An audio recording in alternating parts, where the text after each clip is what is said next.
morning. Whoops, I guess it is skipping.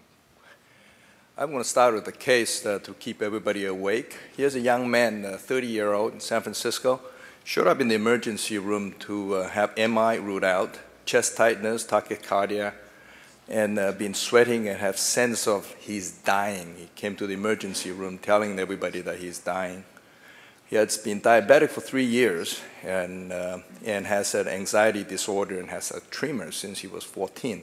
His father died of MI at age 49. Blood pressure is 160/95, pulse is 125.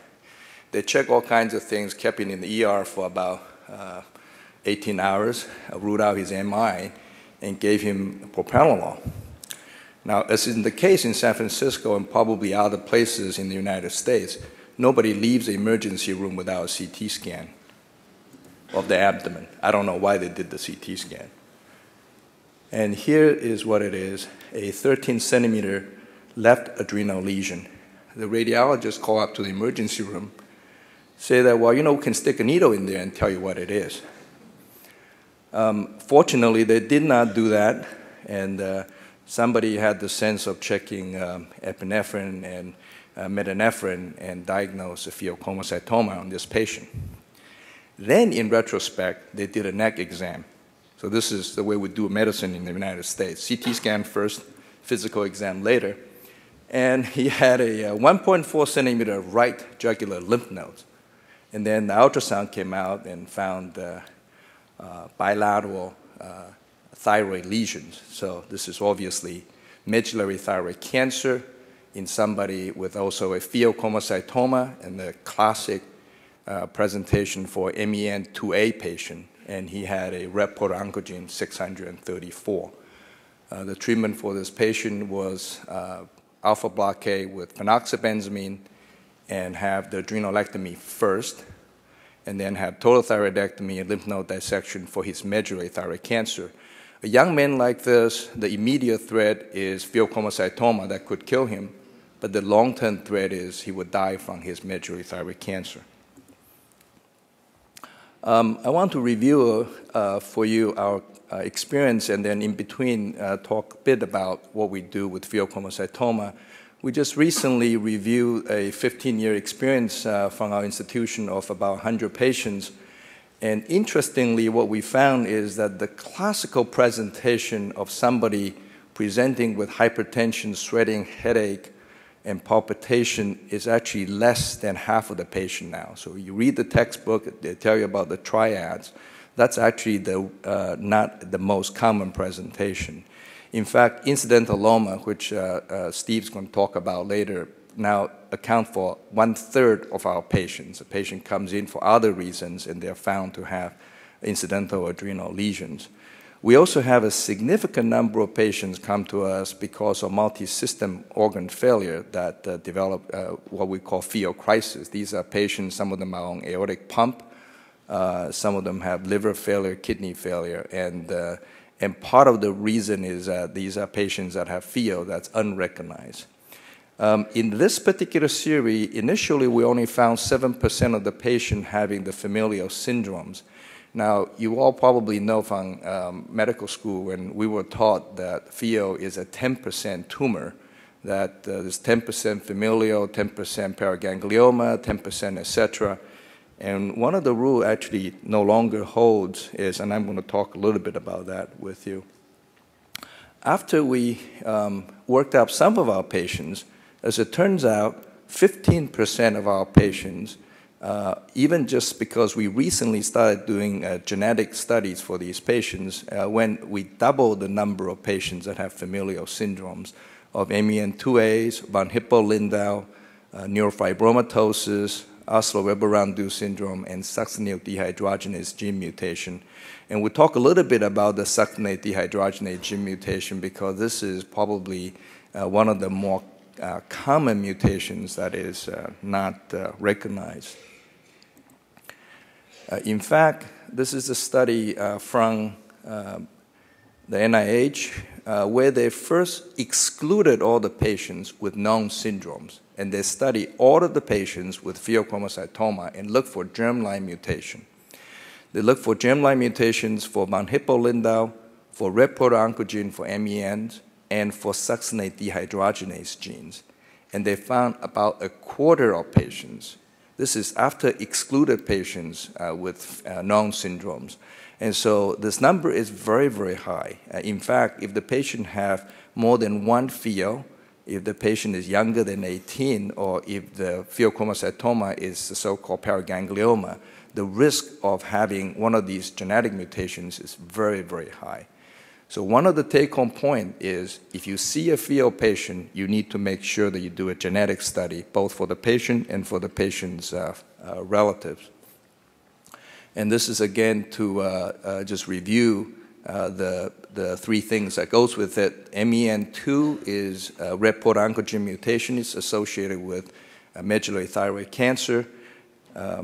Von Hippel-Lindau, this is associated with patients with hemangioma and renal cell carcinoma and pancreatic cysts. The pheochromocytoma paraganglioma syndromes, the succinate dehydrogenase gene B, C, and D mutation. Remember, B is for bad. These patients, their paragangliomas are almost always malignant. So even though only about 10% of pheos are cancerous, if you have a B mutation, almost all of them are malignant. This has been confirmed by a large Italian studies where they, again, took a bunch of patients, 501 patients, and studied them all for MEN, von Hippel-Lindau, and they actually added neurofibromatosis. About 1% of these patients were pheos. They found germline mutations in 32%. So in a patient with a single tumor and no family history, it is about 10%.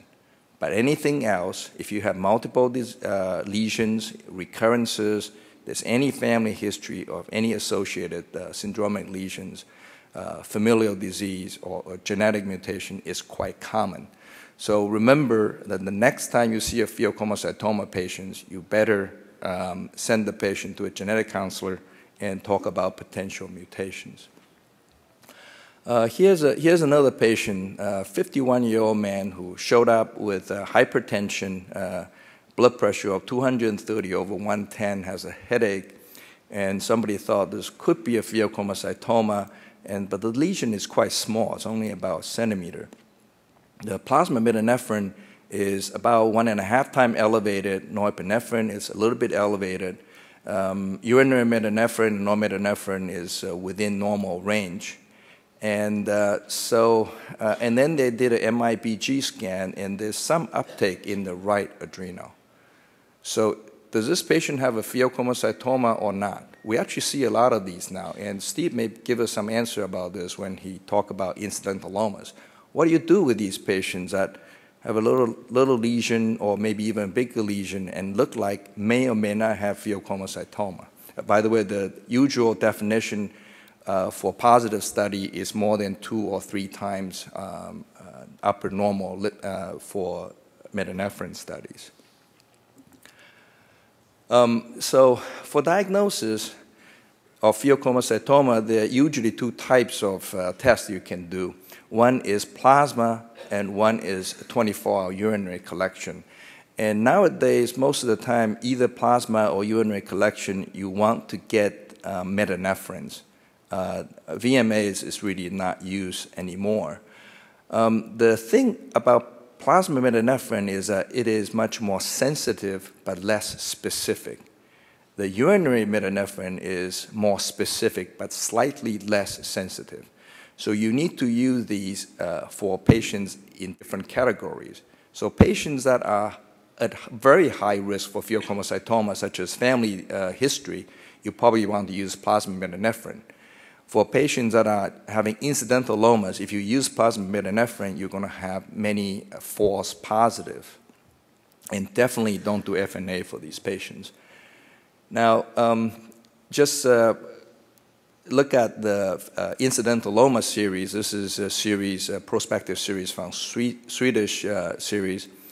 Of these patients that they followed and operated on, basically about 5% of these incidental omas turn out to be secreting tumors, and most of those are pheochromocytomas. So keep in mind that many incidental omas actually can be pheochromocytomas.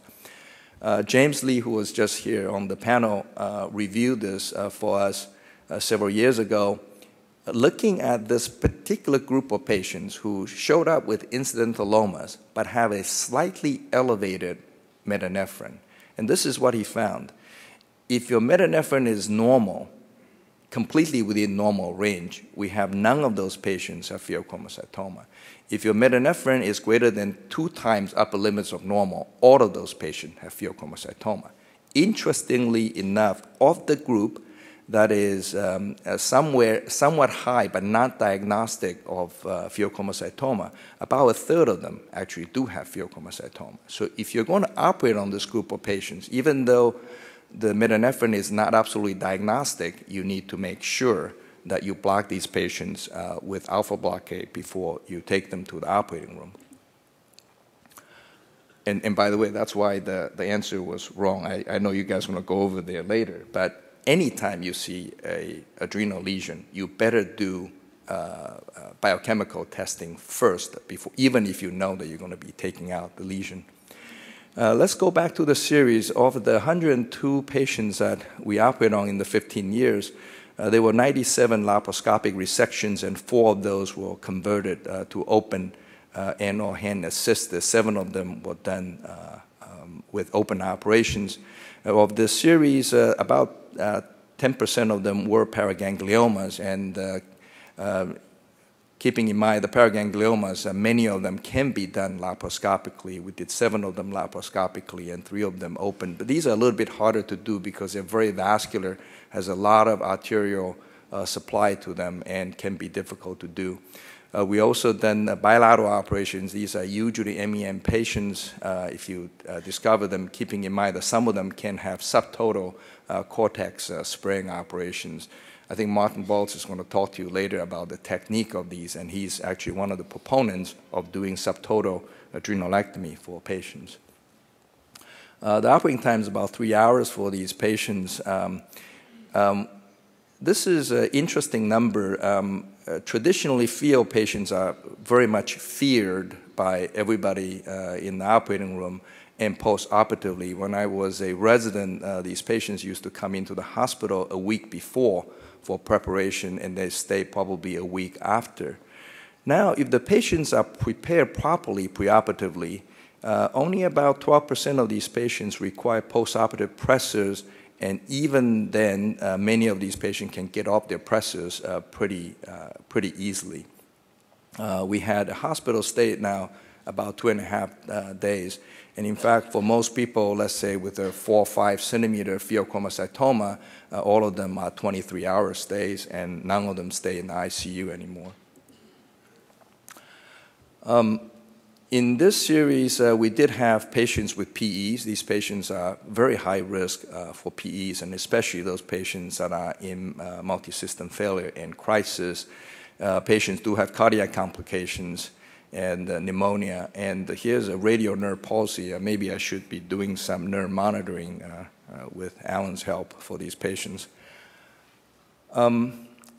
This is an interesting paper. It's an old paper now, but still applies. It's a paper from Laureano Fernandez Cruz that showed that laparoscopic operations change much less the catecholamine level in the patient than open operations.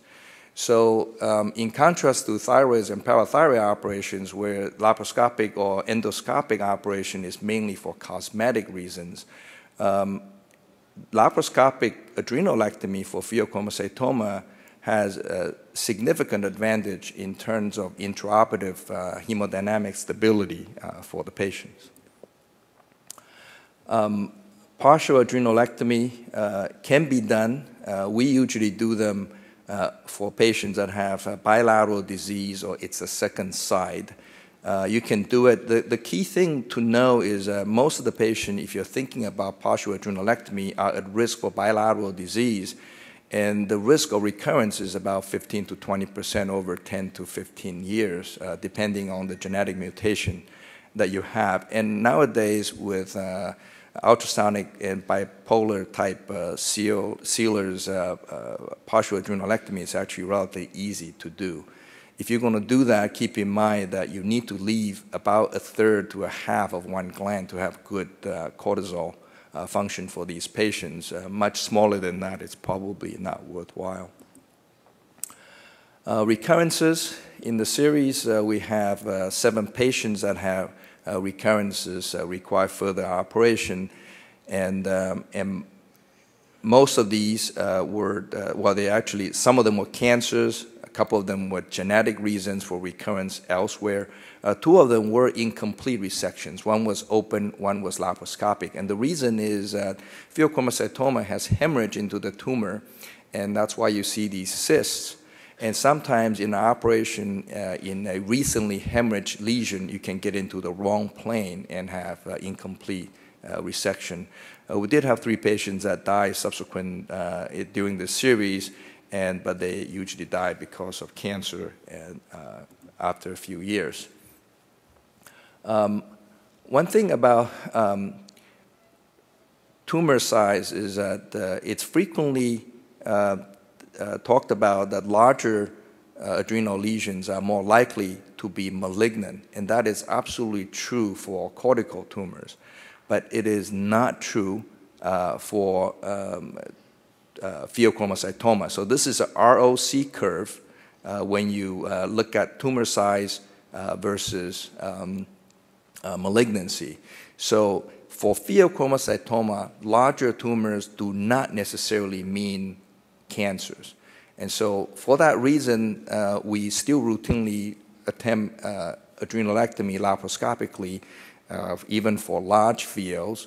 But the main limitation there, obviously, is the technical ability of being able to take a large tumor out and not as much of concern for cancer.